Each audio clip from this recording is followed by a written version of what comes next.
कि सौतेली माँ के कहने पर अपना सत्ता जिन्होंने छोड़ दिया और 14 साल के लिए वनवास भोगा, यह उनके जीवन से सीखने मिलता है। भगवान श्री कृष्ण से क्या सीखने मिलता है कि वो दुनिया में भगवान का रूप, भगवान होने के बावजूद मनुष्य का रूप लेकर के आए और जो सच्चाई थी, जो सच की लड़ाई थी महाभारत में, उन्होंने सच्चाई का साथ दिया। वरना आजकल के तो बाबा लोग तो कैसे ये हाथ पकड़ते हैं, इधर से घड़ी निकालते, इधर से हल्दी निकालते, इधर से मट्टी निकालते, मगर भगवान श्री कृष्ण को भी इस मनुष्य जाति को सच्चाई का मार्ग बताने के लिए पृथ्वी पे मनुष्य का रूप धारण करके आना पड़ा और सच्चाई का साथ देना पड़ा।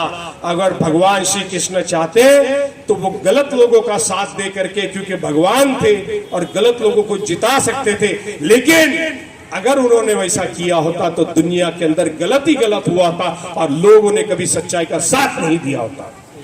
यह आपको उनके जीवन से सीखने को मिलता है। भगवान हनुमान जी के माध्यम से क्या सीखने मिलता है, जो बहुत ही महत्व है इस वर्ड के लिए, ईमानदारी, लॉयल्टी, सिंसियरिटी। जिन्होंने अपनी छाती फाड़ करके बताया कि मर्यादा पुरुषोत्तम राम और सीता मेरे दिल में रहते हैं, लॉयल्टी सीखने मिलती है। शक्ति, बल का सदुपयोग कैसे करना चाहिए, अहिंसा के खिलाफ और असत्य के खिलाफ लड़ने के लिए, महिलाओं के प्रति अन्याय के खिलाफ लड़ने के लिए हनुमान जी ने क्या किया? श्रीलंका क्यों गए? क्यों रावण का वध किया? मां सीता के लिए, मगर उसके साथ ही महिला की आबरू बचाने के लिए, अपनी मां को वापस लाने के लिए। यह हनुमान जी से सीखने मिलता है, यह आपको सीखने मिलता है। यीशु कृष्ण ईसा अलैहिस्सलाम से क्या सीखने मिलता है कि सच्चाई के लिए आपको अपनी जान देनी पड़ती है, तब ही जाके आपका खून रंग लाता है। ये सारी मजहबी किताबें, चाहे बाइबल हो, महाभारत हो, गीता हो, कुरान हो, चाहे गुरु ग्रंथ साहिब हो, गुरु नानक जी ने क्या कहा? एक ही खुदा है इस दुनिया में, एक ही रब है। ये बातें आपको हमको धार्मिक किताबों से सीखने मिलती है। मंदिर में इसके लिए ला जाते हैं कि भाई भगवान के दर्शन हो, आराधना हो, पूजा हो, तो मनुष्य गलत बातों से दूर रहेगा। नमाज इसलिए पढ़ते हैं, वजू इसलिए करते हैं कि 5 मरतबा सिजदा होगा, अल्लाह को जवाब देना है। अगली जमात में जाऊंगा तो फिर पूछेगा खुदा कि तूने सही किया, गलत किया, अच्छा किया, बुरा किया। चर्च में क्यों जाते हो? ईस्टर में रोजे क्यों रखते हो? रमजान में रोजे क्यों रखते हो? हिंदू समाज का जो श्रावण का महीना आता है, इसमें उपवास क्यों रखते हो? तो ये सारी बातें एक जैसी है और इसीलिए मैंने कहा कि मनुष्य एक जैसा है, आपका हमारा खून एक जैसा है, उसका रंग एक जैसा है और उसको कोई जुदा नहीं कर सकता। चाहे ये कोई भाजपा आवे कि धनुष्य बाण आवे, खान पाहिजे का बाण पाहिजे, माझा पोरगा तुझा बाण जे आहे 1 मिनट में खत्म कर देता हूं।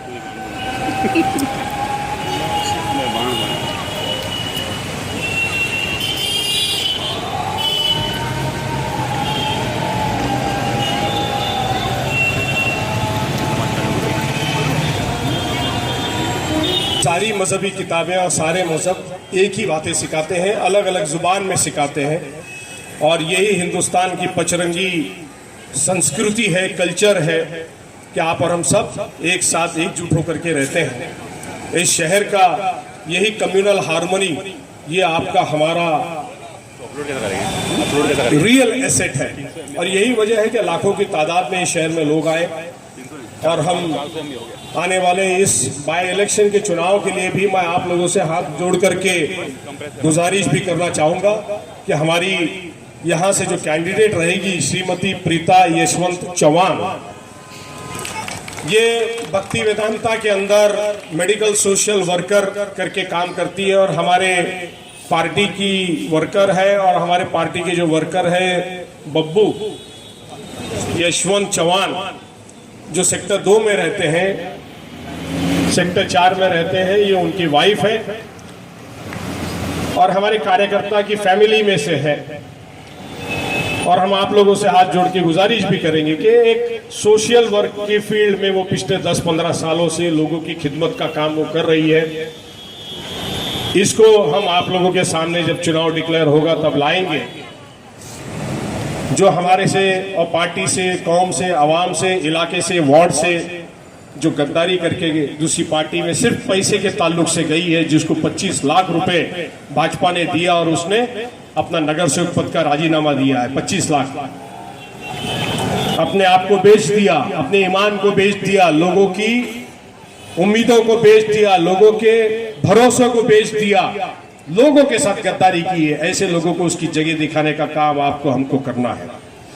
जो कहते थे कि खान पाइजे का बान पाइजे, मैं ये उनको ये बताना चाहता हूं कि बेटा, तुम्हारा जन्म होने से पहले शिवसेना और शिवसेना प्रमुख बाला साहब ठाकरे का आशीर्वाद, आज भी उद्धव जी का आशीर्वाद मुजफ्फर हुसैन को प्राप्त है, इतना याद रखना। आज भी जैन महाराज यशो वर्मा जी का आशीर्वाद मुझे प्राप्त है। आज भी कार्डिनल बिशप का आशीर्वाद मुझे प्राप्त है। आज भी प्रमुख स्वामी महाराज का, स्वामीनारायण मंदिर के महाराज साहब का आशीर्वाद ये मुजफ्फर हुसैन को प्राप्त है। और उतना ही नहीं तो ये पूरी आवाम की दुआ हमारे साथ है। ये पूरी आवाम की दुआ, ये पूरी कौम की, लोगों की। क्यों? ये हम ईमानदारी से, जो हमारे दिल में है वो हमारे जुबान पर है। जो क्या हाल था और आज क्या हाल है और किस तरह से हमने इसे सुधारा है, और इंशाअल्लाह ताला भगवान ने जिंदगी दी तो इसे और अच्छा सुधारेंगे और अच्छा निखारेंगे। आपके हमारे जीवन की जन्नत यही बनाएंगे, क्योंकि जो कर्म आपका हमारा है जीवन में, जिंदगी में, इसी दुनिया में सब कुछ भोग करके आप और हम जाते हैं। मरने के बाद तो खाली हिसाब किताब पूछा जाता है। इसलिए मैं आप लोगों से गुजारिश करूंगा, आने वाले चुनाव में हम लोगों को मदद करें। और मेरे प्यारे बच्चों से और उनकी वालिदाओं से आखिरी बात कहना चाहूंगा कि आज का जमाना, आजकल का जमाना ये टेलीफोन और मोबाइल का जमाना है और इंटरनेट का है, जिसपे बहुत सारी गलत बातें, गलत ग्रुप्स, सोशल मीडिया और तरह तरह की चीजें होती है। अपने बच्चों के, अगर आपने मोबाइल दिया है, कंप्यूटर दिया है, तो उस पर ध्यान रखिए, उसका पासवर्ड आपके पास रखिए और देखिए बच्चों किसके साथ इंटरेक्शन करते हैं, क्या करते हैं। नौजवान साथीदार हमारे बहुत सारे जो है एमडी ड्रग्स वगैरह के चक्कर में रहते हैं, उससे बचाइए। आपकी हमारी असली कमाई जिंदगी की अगर कोई है तो वो आपके हमारे बच्चे हैं। अगर आपके हमारे बच्चे सही नहीं निकले, सही रास्ते पर नहीं चले, तो तुम्हारी हमारी जिंदगी में हमने कितना भी नमाज पढ़ ली, इबादत कर ली, प्रॉपर्टी जमा कर ली या आलीशान जिंदगी बिताई, और अगर बच्चे सही नहीं निकले तो आपने जिंदगी में कुछ नहीं कमाया। तो मेरे प्यारे बच्चों से भी कहूंगा कि पढ़िए, लिखिए। तालीम के जरिए ही आप और हम दुनिया को हासिल कर सकते हैं, सिर्फ तालीम के जरिए। और तालीम और इस कलम की जो ताकत है, दुनिया की कोई तलवार की ताकत उसके सामने काम नहीं करती। शुक्रिया। जय हिंद, जय महाराष्ट्र, खुदा हाफिज।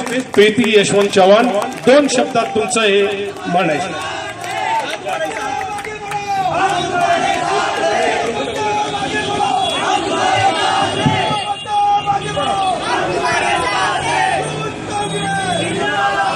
Thank you everybody. मैं यहाँ पे मौजूद सभी भाइयों बहनों को मेरे तहे दिल से स्वागत करती हूँ। और आज इस मई 1 के अवसर पर मैं आपको शुभकामनाएं देती हूँ और मैं ये उम्मीद रखती हूँ कि आप लोग मेरे साथ रहेंगे और हम अच्छा काम करेंगे। और आज तक हमने यहाँ पे मीरा रोड में जो भी देखा है, ये जो भी है आज मीरा रोड है, वो सिर्फ हमारे कांग्रेस नेता मुजफ्फर साहब हुसैन की वजह से है और उनके साथ हम सब साथ रहेंगे, साथ देना है। जय हिंद, जय महाराष्ट्र।